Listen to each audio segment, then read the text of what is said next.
예, 오늘의 말씀은 고린도전서 3장 1절에서 9절 말씀입니다. 하나님의 동역자라는 제목으로 말씀을 나누겠습니다. 먼저 이 본문을 읽어드리겠습니다. 형제들아, 내가 신령한 자들을 대함과 같이 너희에게 말할 수 없어서 육신에 속한 자, 곧 그리스도 안에서 어린 아이들을 대함과 같이 하노라. 내가 너희를 저주로 먹이고 바보로 아니하였노니 이는 너희가 감당하지 못하였음이거니와 지금도 못하리라. 너희는 아직도 육신에 속한 자로다. 너희 가운데 시기와 분쟁이 있으니 어찌 육신에 속하여 사람을 따라 행함이 아니리요. 어떤 이는 말하되 나는 바울에게라 하고 다른 이는 나는 아볼로에게라 하니 너희가 육의 사람이 아니리요. 그런즉 아볼로는 무엇이며 바울은 무엇이냐? 그들은 주께서 각각 주신 대로 너희로 하여금 믿게 한 사역자들이니라. 나는 심었고 아볼로는 물을 주었으되 오직 하나님께서 자라나게 하셨나니. 그런즉 심는 이나 물 주는 이는 아무것도 아니로되 오직 자라게 하시는 이는 하나님뿐이니라. 심는 이와 물 주는 이는 한 가지이나 각각 자기가 일한 대로 자기의 상을 받으리라. 우리는 하나님의 동역자들이요 너희는 하나님의 밭이요 하나님의 집이니라. 아멘. 네, 오늘은 하나님의 동역자라는 제목을 가지고 고린도전서 3장 1절에서 9절까지 말씀을 나누어 보겠습니다. 형제들아, 내가 신령한 자들을 대함과 같이 너희에게 말할 수 없다 그랬습니다. 그러니까 이 말씀을 듣는 이 형제들은 신령한 자가 아니라는 거예요. 이 신령한이라는 건 뭐냐면 영의 생명 가운데서 장성한 자를 말합니다. 이 사도 바울도 온전한 자죠. 장성한 자란 말입니다. 이 하늘나라의 비밀을 알고 있는 자, 비밀을 알고 있는 자끼리 서로 교제하면 얼마나 편하겠습니까? 그런데 그렇지 않고 신령한 자들, 장성한 자들을 대함과 같이 너에게 말할 수 없어서. 왜냐하면 너희들이 육신에 속한 자이기 때문에 그렇다고 말합니다. 육신에 속한 자, 그 그리스도 안에서 어린아이들을 대함과 같이 하노라. 그리스도 안에 있는 자예요. 그리스도 안에 있다는 것은 틀림없이 하나님의 아들로 이게 창세전에 구별되어서 하나님의 아들로 영의 생명으로 예정되어 있었는데 아직 어린아이예요. 어린아이라고 하는 것은 단단한 음식을 아직 먹지 못한 자, 아직 먹을 수가 없는 자라는 거예요. 그리스도 안에는 있지만 어린아이들. 그렇기 때문에 이 장성한 자가 되기 전까지는 이 바울이 단단한 것을 줄 수가 없다는 것입니다. 내가 너희를 저주로 먹이고 밥으로 아니하였노니 이는 너희가 감당하지 못하였음이거니와 지금도 못하리라 그랬어요. 이 단단한 음식을 어린아이에게 주면 이것을 먹을 수 있습니까? 소화를 시킬 수가 없습니다. 다 던져버리고 맙니다. 어린아이는 어린아이에게 맞는 그 그리스도의 초보의 돌을 줄 수밖에 없습니다. 그것을 먹고 잘 소화시키면 한 단계씩 올리게 되겠죠. 마찬가지입니다. 너희는 아직도 육신에 속한 자로다. 너희 가운데 시기와 분쟁이 있으니 어찌 육신에 속하여 사람을 따라 행함이 아니리요 그랬습니다. 영의 생명이라고 하는 것은 이 하나님의 나라를 사모하는 자입니다. 하나님의 나라는 영적인 세계입니다. 영적인 세계. 이 땅의 것을 추구하는 자가 아니라 이 땅의 것을 뭘 이루려고 하는 자가 아니라 하나님의 나라를 사모하는 자입니다. 그러니까 예수님도 이 땅에 오셔서 이 땅에 머리 둘 곳이 없다 이렇게 말씀했습니다. 이 땅에 소망이 없습니다.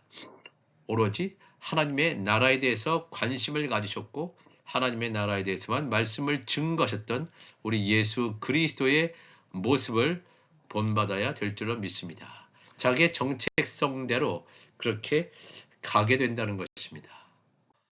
히브리서 5장 12절에 때가 오래되었으므로 너희가 마땅히 선생이 되었을 터인데 너희가 다시 하나님의 말씀의 초보에 대하여 누구에게서 가르침을 받아야 할 처지이니 단단한 음식은 못 먹고 젖이나 먹어야 할 자가 되었도다.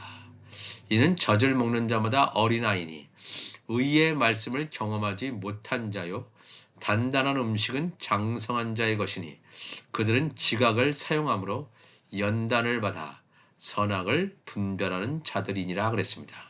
분명히 나와 있죠. 어린 아이들과 장성한 자에 대해서. 정말 이 영의 생명으로 불렀다면 이 말씀을 먹었으면 이 성장하게 되어 있습니다. 영이 자라게 되어 있습니다.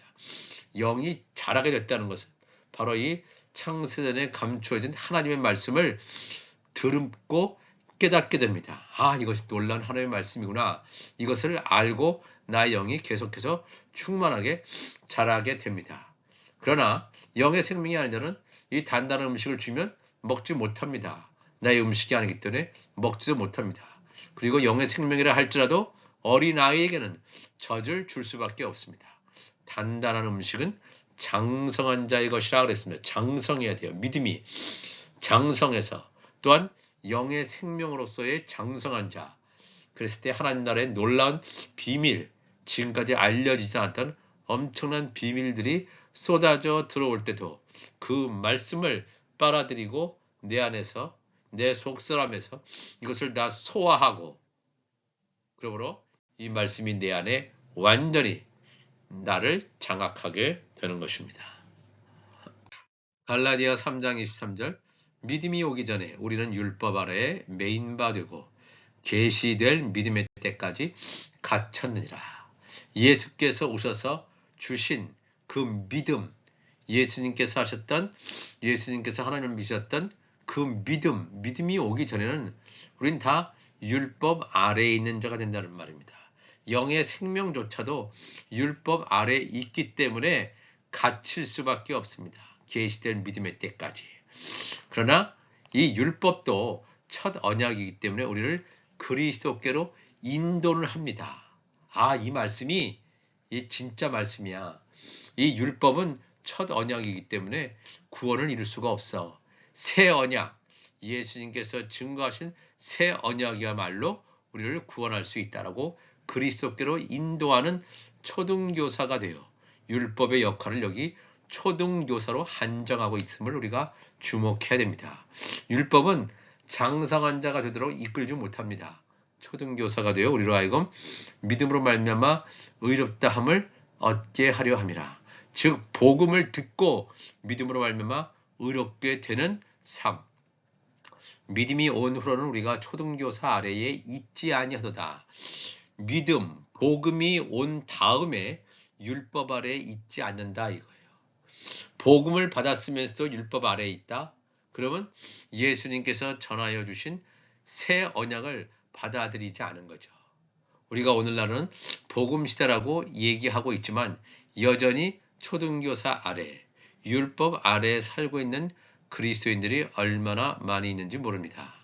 믿음이 온 후로는 우리가 초등교사, 즉 율법 아래에 있지 아니하도다. 너희가 다 믿음으로 말미암아 그리스도 예수 안에서 하나님의 아들이 되었다. 이 하나님의 아들도 계시될 믿음의 때까지는 율법 아래에 있어야 돼요.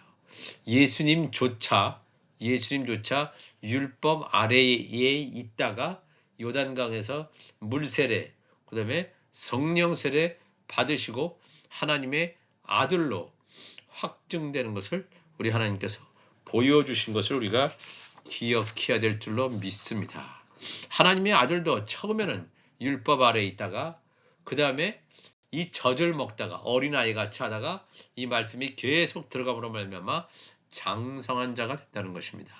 고린도전서 13장 11절 보니까 내가 어렸을 때는 말하는 것이 어린아이와 같고 깨닫는 것이 어린아이와 같고 생각하는 것이 어린아이와 같다가 장성한 사람이 되어서는 어린아이의 일을 버렸다라고 바울은 고백하고 있습니다. 바울도 영의 생명이었지만 그럼에도 불구하고 이 바울이 율법 아래에 있었어요. 율법 아래에 있었기 때문에 예수님을 믿는 사람들, 하늘에 속한 교회를 핍박하고 그들을 죽이려고까지 했다는 것을 우리는 알 수가 있습니다. 왜? 어렸기 때문에 잘 모르는 거예요. 말하는 것이 어린아이와 같고 깨닫는 것이 어린아이와 같아요. 이 잘 깨닫지 못해요. 하나님의 성령의 역사가 있어야지만 우리가 깨닫게 되는데 깨닫는 것이 어린아이와 같고 생각하는 것이 어린아이와 같다가 장성한 사람이 되어서는 어린아이의 일을 버렸다. 우리가 이 말씀대로 율법 시대에 살고 있다가 복음 시대에 들어왔으면 예수님의 말씀이 임했으면 우리가 율법 아래에 있었던 삶을 청산해야 되는 줄로 믿습니다. 율법 아래의 삶을 그대로 간직하고 있다면 그건 어린아이의 일을 버리지 않은 거가 되겠죠. 고린도전서 3장 6절에 바울은 이렇게 얘기합니다. 나는 심었고 아볼로는 물을 주었으되 오직 하나님께서 자라나게 하셨나니 그런즉 심는 이나 물 주는 이는 아무것도 아니로되 오직 자라게 하시는 이는 하나님뿐이니라. 심는 이와 물 주는 이는 한 가지이나 각각 자기가 일한 대로 자기의 상을 받으리라. 우리는 하나님의 동역자들이요 너희는 하나님의 밭이요 하나님의 집인이라 그랬습니다. 그러니까 이 고린도 교회에도 서로 간의 사람들 가운데 자기의 지도자가 바울이다. 자기의 지도자는 아볼로다. 이렇게 서로 간에 분파가 나누어져 있었던 것 같습니다. 우리의 지도자는 바울이 더 뛰어나. 아니야. 이 아볼로가 더 뛰어나. 그렇지만 바울이 말하기를 바울과 아볼로는 바울은 심는 자, 아볼로는 물 주는 자입니다. 이 사도 바울은 열방 곳곳을 다니면서 교회를 개척하는 그런 말씀을 씨를 뿌리는 사명이 있었던 반면에 이 아볼로는 한 곳에 머물러서 말씀을 가르치는 그러한 사역자였음을 우리는 기억해야 됩니다. 심는 이와 물 주는 이는 한 가지이나 각각 자기가 일한 대로 자기의 상을 받으리라. 의인의 상을 받게 된다라고 하는 것입니다. 우리가 이 말씀을 잘 알아야 될 줄로 믿습니다. 우리는 하나님의 동역자들이요 너희는 하나님의 밭이요 하나님의 집이라. 우리는 하나님의 동역자들은 이 담대한 말을 바울은 하고 있습니다. 고린도전서 3장 9절에 우리는 하나님의 동역자라고 얘기하죠. 동역자. 뭔가 하나님한테 하나님이 부족해서 우리가 도움을 드려야 되는 그런 자가 아닙니다. 그런 자를 여기서 하나님의 동역자라고 말하는 것이 아닙니다. 우리는 하나님의 동역자, 우리가 영의 생명으로서 우리가 원래 있던 본향은 하나님의 품속에 말씀 속에 있던 그러한 좋은 씨였다는 것입니다. 그렇기 때문에 예수 그리스도의 말씀을 알아듣게 되는 것입니다. 요한복음 15장 14절에 너희는 내가 명하는 대로 행하면 곧 나의 친구라. 이제부터는 너희를 종이라 하지 아니하리니 종은 주인이 하는 것을 알지 못함이라. 너희를 친구라 하였노니 내가 내 아버지께 들은 것을 다 너희에게 알게 하였음이라 그랬습니다. 내가 아버지께 들은 모든 것을 다 너희에게 알게 하겠다. 즉 비밀이 없는 사이가 되게 하겠다. 친구에게 내가 즉 예수님께서 성부 아버지로부터 들은 것을 다 아는 자, 이 친구죠. 바로 영의 생명입니다. 영의 생명 중에서도 장성한 자입니다. 그러나 이 종이라고 하는 것은 주인이 하는 것을 알지 못해요. 예수님께서 언제쯤 오시는지, 예수님의 궁극적인 사역은 무엇인지 잘 모른단 말입니다. 그러나 예수님의 지체들, 예수님과 본질이 같은 바로 이 영의 생명은 아버지께 들은 모든 것을 다 예수님께서 공유하시기 때문에 마지막 때에 되어질 일들까지 알게 된다 하는 것을 우리에게 여기서 말씀하고 있습니다. 요한복음 14장 12절에 내가 진실로 진실로 너희에게 이르노니 나를 믿는 자는 내가 하는 일을 그도 할 것이요 또한 그보다 큰 일도 하리니 이는 내가 아버지께로 감이라. 너희가 내 이름으로 무엇을 구하든지 내가 행하리니 이는 아버지로 하여금 아들로 말미암아 영광을 받으시게 하려 함이라. 내 이름으로 무엇이든지 내게 구하면 내가 행하리라 그랬습니다. 이 요한복음 14장 12절의 말씀은 12, 13, 14절의 말씀은 엄청난 말씀입니다. 내가 진실로 진실로 너에게 이르노니 나를 믿는 자는, 예수님을 믿는 자는 내가 하는 일을 한다. 예수님이 하시는 일을 한다. 예수님인 그 입에서 천국 복음이 나왔습니다. 성령의 검과 성령의 불이 나왔습니다. 성령이 말하게 하심을 따라 복음을 증거하셨습니다. 하나님 나라 말씀을 전했습니다. 그 일을 할 것이요, 그도 할 것이요, 그보다 큰 일도 하리리. 예수님보다 더 큰 일은 뭐냐면 이 마지막 때에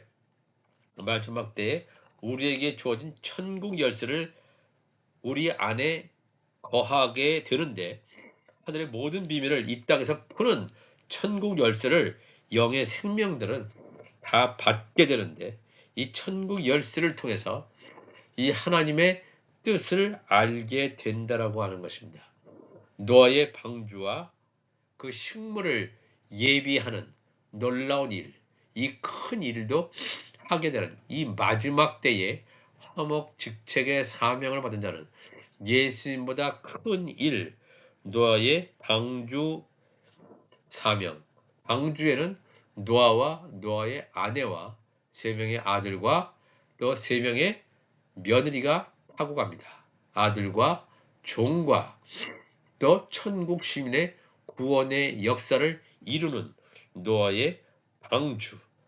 그 다음에 또 그들에게 영의 식물, 또 육신의 식물까지 공급하는 이 마지막 때의 사명을 감당하는 자가 영의 생명임을 말합니다.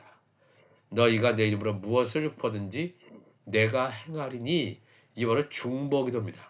이 기도는 우리가 영적으로 완전히 장성했을 때, 우리 안에 말씀이 다 채워졌을 때 이것이 가능합니다.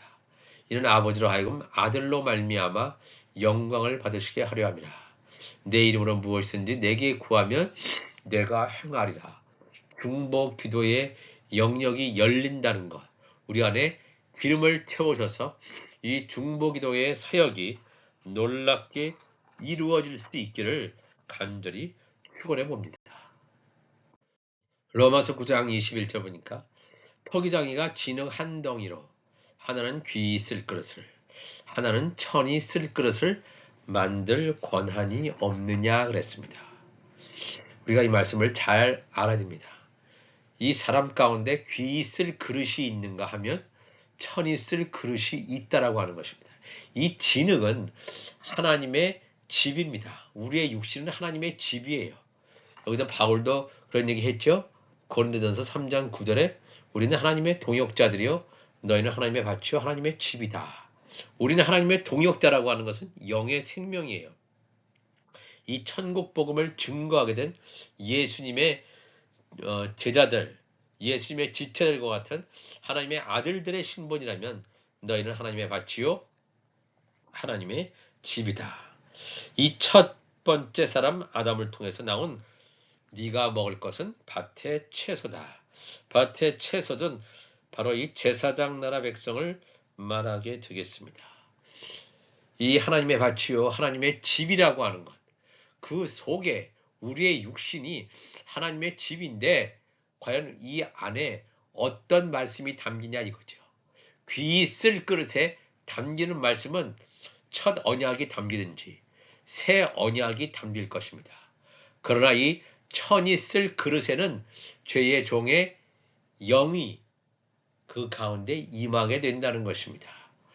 또 하나님의 산영이 임했다 할지라도 하나님의 곁을 떠나서 믿음을 파선해서 쭉정이가 되는 사람, 바로 이것이 천이 쓸 그릇에 쭉정이와 가라지가 담기는 그들을 천이 쓸 그릇이라고 성경은 이미 사람들을 나누어 놓고 있습니다. 이것이 왜 이렇게 나누어 놨느냐?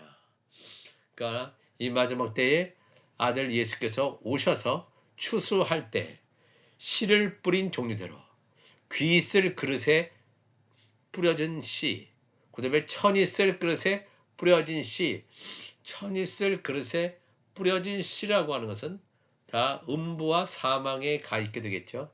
음부와 사망에 가 있는 자들은 마지막 때에 영원한 불못으로 던져질 수밖에 없습니다. 둘째 사망에 들어갈 수밖에 없다는 것을 증거합니다. 내 귀 있을 그릇은 새 예루살렘 성에, 하나는 지성소의 영역, 하나는 성소의 영역에 들어갈 자들임을 성경은 어린 양의 생명책에 이름이 기록된 자들이라고 성경은 증거해주고 있습니다. 오늘도 우리가 이 말씀을 통해서 우리가 하나님의 동역자들인지 아니면 하나님의 그냥 단순히 밭이요 하나님의 집인지, 이 하나님의 집이고 하나님의 밭이라 할지라도 그 안에 어떤 말씀이 심기는지, 육신은 하나님께서 지으신 진흙인데 복음의 씨가 떨어짐으로 말미암아 30배, 60배, 100배의 결실을 한다면 바로 그자는 하나님의 아들들의 열매가 되겠죠. 의의 열매가 되겠다, 그런 말씀입니다. 오늘도 우리가 이 말씀을 통해서 하나님의 동역자로 우리를 보셨다면 이건 엄청난 만복의 축복을 받은 자인 줄 믿습니다. 이 말씀의 완성을 향해서 이 마지막 때에 성부, 성자, 성령, 신부의 마지막 때에 한 가지 고리를 향해서 우리가 달려갈 때 끝까지 달려갈 수 있도록 성령께서 우리를 붙들어달라고 기도해야 될 줄로 믿습니다. 기도하시겠습니다. 하나님 아버지 감사합니다. 오늘도 귀한 말씀을 나누었습니다. 우리는 하나님의 동역자입니다. 그렇기 때문에 이 귀한 말씀을 가르쳐 주신 줄 압니다. 이 말씀이 우리의 영 속에 들어가서 우리의 영이 온전히 성장하게 하시고 하나님의 말씀의 계시가 더욱더 명확해지고 창세부터 요한계시록까지 이 말씀의 깊이를 깨달아 알게 하여 주옵소서. 감사하며 예수님의 이름으로 기도합나이다. 아멘.